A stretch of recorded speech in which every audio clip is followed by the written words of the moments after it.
nosotros siempre murmuramos. La murmuración es un pecado gravísimo. Dice así el Éxodo, el libro del Éxodo. Toda la comunidad de los israelitas empezó a murmurar contra Moisés y Aarón en el desierto. ¿Qué es murmurar? Criticar, hablar mal, quejarse, crear la intriga, eso, un desacuerdo del corazón, de la boca, del pensamiento, donde se rechaza la situación que uno vive, porque se rechaza en definitiva la voluntad de Dios, pero se la disfraza con que yo haría esto, que esto sería mejor y que aquello. La murmuración. Los israelitas le decían, ojalá hubiéramos muerto a manos de Yahvé en la tierra de Egipto cuando nos sentábamos junto a las orillas, a las ollas de carne, cuando comíamos pan hasta hartarnos. Pero ustedes nos han traído a este desierto para matarnos de hambre con toda la asamblea, o sea, la queja continua. Esto es algo común en todo el pueblo de Israel y en la historia de la iglesia también. Siempre está presente la crítica y la murmuración, que es algo que desagrada enormemente a Dios. Cuando el demonio, disfrazado de serpiente, habló con Eva, la convenció primero, comió ella del árbol primero y luego tuvo que convencer a Adán. ¿Pero qué le había puesto el demonio a ella en el corazón? Que Dios le estaba haciendo una trampa, estaba murmurando el demonio contra Dios y ella creyó en eso y fue a murmurar con su esposo. Porque el demonio le dijo, no es cierto que van a morir si comen. No, lo que pasa es que Dios sabe, yo te voy a decir, ¿no es cierto? Ahí viene. Lo que pasa es que Él sabe que si ustedes van a comer esto, van a ser como Dios. La murmuración. Le metió eso y ella hizo lo mismo con el marido. Y ahí vino el desastre más grande en el mundo. A partir de ahí siempre está presente esta murmuración que echa a perder los planes de Dios en la vida personal, en la vida familiar, social, en un país, en el mundo entero. Por eso vamos a tocar un poquito este tema de la murmuración.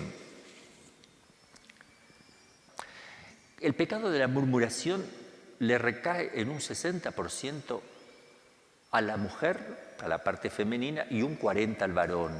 Es un pecado más que se da con más frecuencia en la mujer, pero no está exento el hombre. Se da con más frecuencia porque tiene más naturalmente tendencia a hablar. Eso es natural en la mujer. Entonces, cuando no tiene nada que decir, por ahí aparecen esas cosas. El hombre tendrá sus defectos en su parte, ¿verdad? Que es la parte de la sensualidad, que le cuesta más la vida de pureza, en un 40% y 60%, al hombre le cuesta un 60%, a la mujer un 40%, porque es más afectiva, y si es más afectiva tiene mayor equilibrio en eso, el hombre es un poquito menos afectivo, en fin, están para uno y para el otro lado, pero acá toca la murmuración un poquito más. Tremendo el pecado de la lengua, que uno no le da importancia. Después me confieso. Y el daño que hiciste, has tirado 500 kilos de plumas al aire un día que había huracán. Las plumas, ve a recogerlas ahora si puedes. Ve a recogerlas. ¿No se recogen más? Pues el viento se las lleva quién sabe cuántos kilómetros. Y cuando llegas ahí ya se las llevó mucho más. Esto de murmurar, de criticar, aparece en los conventos, en la iglesia, en las curias, en la vida religiosa, masculina, femenina, en las familias, adentro de la familia, cuando la esposa critica al marido, cuando habla mal de su marido para desahogarse con la vecina o quien sea, y al revés, cuando el marido critica a su esposa, ¿no? O cuando se critican unos con otros dentro de la familia, dentro de una comunidad parroquial. Esto engendra de verdad un espíritu totalmente abominable, donde Dios vomita eso, no lo puede amar. Digo vomitar porque es una palabra fuerte, que significa un rechazo de todo el ser de Dios hacia eso, porque eso es pecado. Tenemos que tener mucho cuidado. Una persona a quien uno habla mal, le va a llega, eso se ventila. Y la persona que se entera que han hablado mal puede ser que se retire, abandone a Dios y se condene. Por eso tenemos que tener mucho cuidado con lo que decimos. Cada palabrita será juzgada. Entonces, ¿cómo puedo hacer padre si yo ya hablé tantas veces mal? ¿Qué puedo reparar? Yo tengo algunas cosas prácticas. Cuando tú dices algo que está mal al otro y te estás yendo y te llegas a tu casa, no sé qué, ay, no está bien lo que dices. Rápido, agarra el carro, rápido, el colectivo, un taxi, o vete corriendo. Lo que dije no está bien. Lo que dije es envidia, no está bien, no es así. No está bien lo que dije. Y aunque fuera así, pido perdón y te suplico que no hables, porque todo lo que tú vas a hablar va a caer sobre mí. Todo lo que se va a armar cae sobre mí. Pero háganlo, esa humillación hace que repare uno los pecados. Es justicia reparar eso. Si yo le robo algo a alguien y me voy a confesar, primero dáselo, después te confiesa, porque si no se lo das, no puedes confesarte. En justicia, primero tienes que realizar el acto de justicia. Luego te confiesas y después el sacerdote te puede poner de penitencia, hace una obra buena con esa persona. Entonces, además, ahora voy a hacer un acto de caridad. Pero sí es importante, esa es una primera. Segundo, hablar bien de las personas, acostumbrarse a hablar positivo. Yo tengo 50 cosas malas para hablar de esta persona y 5 buenas. Solo le encuentro 5, porque yo no la acepto a la persona. Y a lo mejor tiene 500, pero yo solo veo 5, porque no la acepto. ¿Cómo tengo que hacer? Habla bien de esas 5 cosas, pero no toques las 50. Porque se te va a crear un hábito malo, es veneno eso. Entonces, en cambio, empezar a hablar bien de los demás hace que tú siempre estés buscando la parte positiva de las personas. Te acostumbras después. Y eso es muy importante.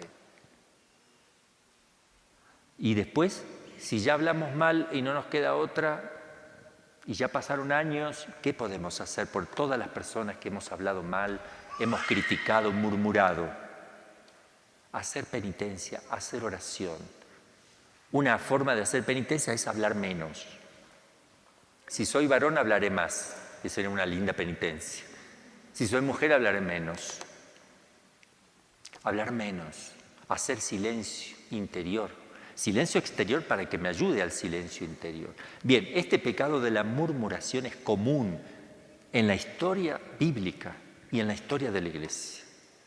Y ha hecho desastres, ha destruido muchísimas personas y se han condenado también personas por haber murmurado, por haber criticado, por haber hablado mal, aunque sea cosas verdaderas, porque aquí tenemos que distinguir 3 cosas. La calumnia es que yo diga algo del otro totalmente inventado por mí. Eso es gravísimo, es un pecado grave, mortal. Y rápido debes ir a reparar eso. Es un invento para destruir la persona, inventaste algo. Eso es gravísimo. El segundo es juicio temerario. ¿Qué es el juicio temerario? Juzgo, pero no estoy seguro. Yo creo, me parece. Entonces, juicio temerario. Es temerario hacer un juicio porque no tienes la seguridad de lo que estás haciendo. Además de criticar que es un pecado grave, estás haciendo un juicio injusto, porque no tienes los elementos para hacerlo, ni te corresponden. Eso también es pecado mortal, mortal. Si yo me muero con estos 2, me voy al infierno. En cosas graves, ¿no es cierto? Si yo voy a criticar a una persona porque se comió un caramelo. En cosas graves, obviamente. Y la tercera es la difamación. Algo verdadero, pero que yo aprovecho a contárselo a todos, que es negativo de la persona. ¿Pero es verdadero?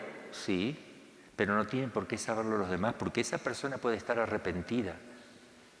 Entonces, la difamación también es un pecado mortal en cosas graves. Es decir, difamar significa hacer que la fama mala de la persona se esparza. Difamar, que se vaya, pero siendo verdad. Si es mentira, es calumnia. Si no estoy seguro, es juicio temerario. Y si estoy seguro, pero se lo cuento a quien no debo contarle, es pecado mortal.